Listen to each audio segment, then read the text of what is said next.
Yo, what's up? You're probably here because you suck or you just wanna be better.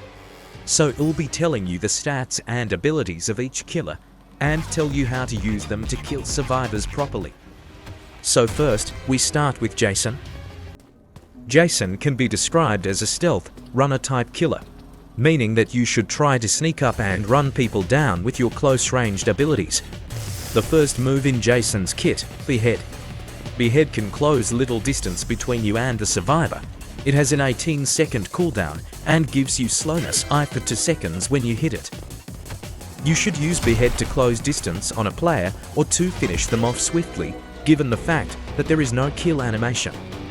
You can also use it for players who have less than 20 stamina, so your slowness won't hold you back. Onto Jason's next move, Gashing Wound.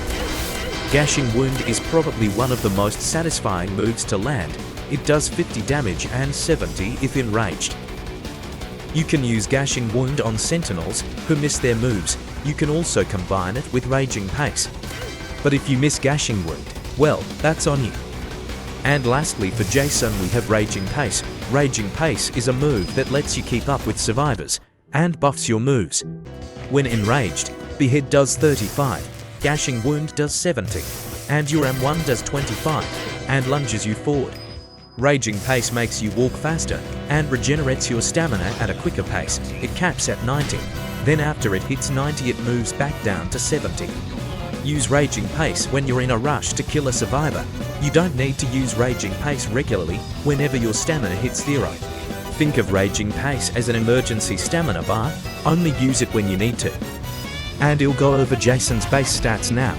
He has 1250 health, 9 walk speed, 28 sprint speed, making him slightly faster than a survivor, 110 stamina, and 9.5 stamina loss per second and 21 stamina gain per second. With Jason you can easily catch up to a survivor, excluding chance, but also between your slashes you should walk until your slash can be used again, to save stamina. If a survivor is trying to juke you by wrapping around you, punish them with Gashing Wound. When you see a person doing a generator, walk towards them to see their awareness. If they don't immediately pull away from the generator, then run at them and use Gashing Wound. I don't have footage to help visualize it, but if a TWO time is gonna crouch stab you, use Gashing Wound right as they lunge. They will get caught in it. If you see a chance, pull out their flintlock to shoot you. Pop Raging Pace to counter the stun. This goes for any other stun move too. That's all the strategies I have for Jason. Now let's move on to Cool Kid. Also look at this stupid-ass exploiter.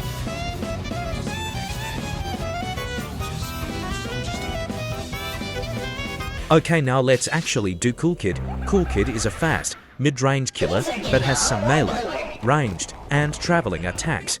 Pretty much the whole deal in one. For the first move of his kit, we have Corrupt Nature.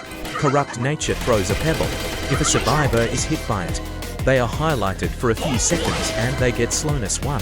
It deals 15 damage. You can use it to catch up to a survivor or deal extra damage.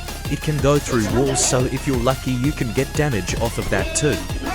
It's best to use it when a survivor is low on stamina, so they can't dodge it. Next we have Walk Speed Override. Walk Speed Override is a lunge forward. If it lands it deals 25 damage and applies burning, turning it up to 40. This move can be described as a high-risk, high-reward move, but really you should only use it under specific circumstances.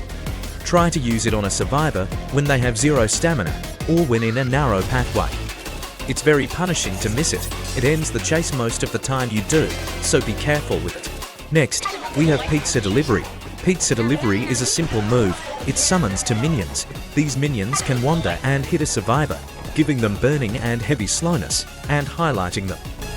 You can use it at the start of the match, when a chase is over, when you can't find survivors, or just because you can.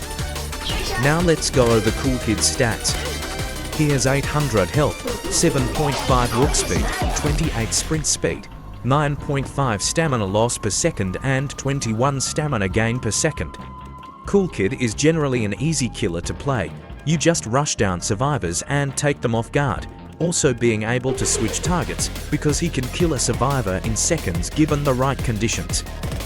You can use Walk Speed Override on a person using a generator. They could dodge it, but it'll usually hit. You can also use walk speed override to punish bad stamina management or stunners who miss their moves. You can use corrupt nature to predict someone's jukes and follow up. It's also best to shoot people who are behind walls if they are stationary. And if you see a builderman building or a live structure, you can damage it from afar. With your minions, you can also cut off survivors and force a survivor to go a certain way, guaranteeing a kill for you. What you shouldn't do is use walk speed override on people who are far away or guests who have block ready. You can also use corrupt nature to bait out a block from guest. Those are all my strategies for Cool Kid. Next we have 1x. He's a long mid-range killer, easy to use if you aren't stupid, and he does high damage, but is the slowest killer. His first move is mass infection. He charges up a slash and then he slashes forward, releasing a projectile and a close-ranged attack, dealing 35 to 63 damage. You can use this move at the start of the match to hit people from afar, to force them to use self-heals or to make them easier. Next move, entanglement.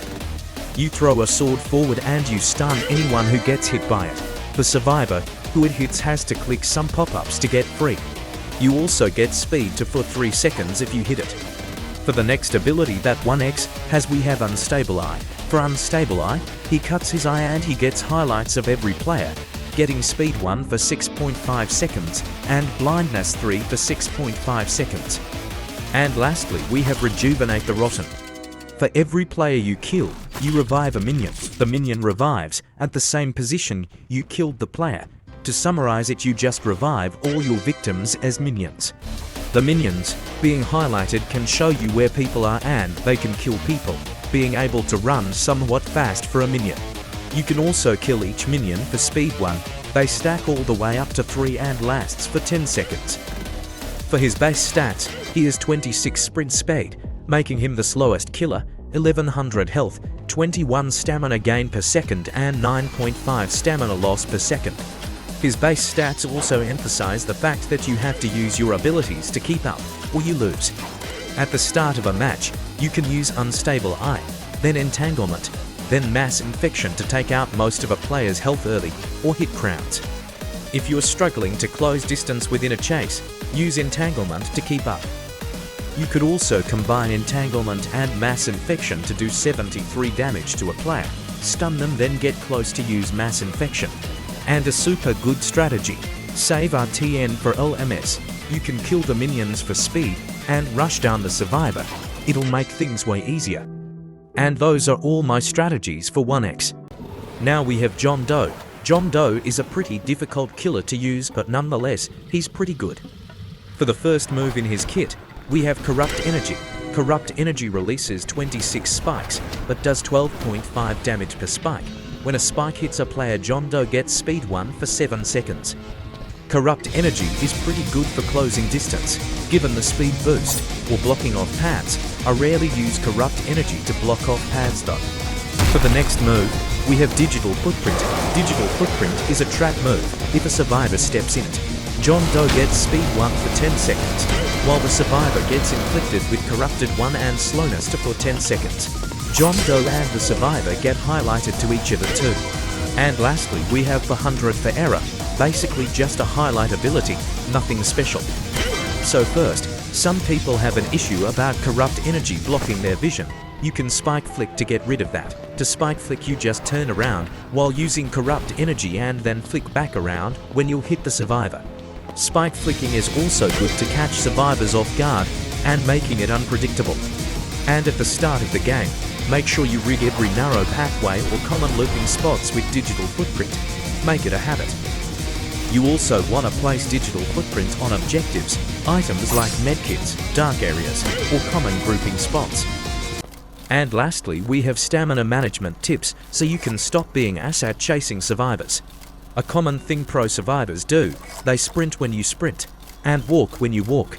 The way to counter this is by resetting the chase. If a full stamina killer tries chasing a full stamina survivor, the killer will catch up no matter what. So in order to reset the chase, just walk, and let your stamina hit 110, then restart the chase again. You'll get to them. If you have an issue with loopers, just reset the chase or use your abilities to help out. And if a sentinel is about to stun you, use any ability with iframes. If you don't have one, you can try to dodge it or suffer. And also, leave the bad players for last, like that noob on 19% HP. Go for the high level guest if you have enough time to, if not then kill the noob. That's all I have for this video. If you know any strategies for killers I should bat it, put them in the comments. So with that, I'm out. See ya.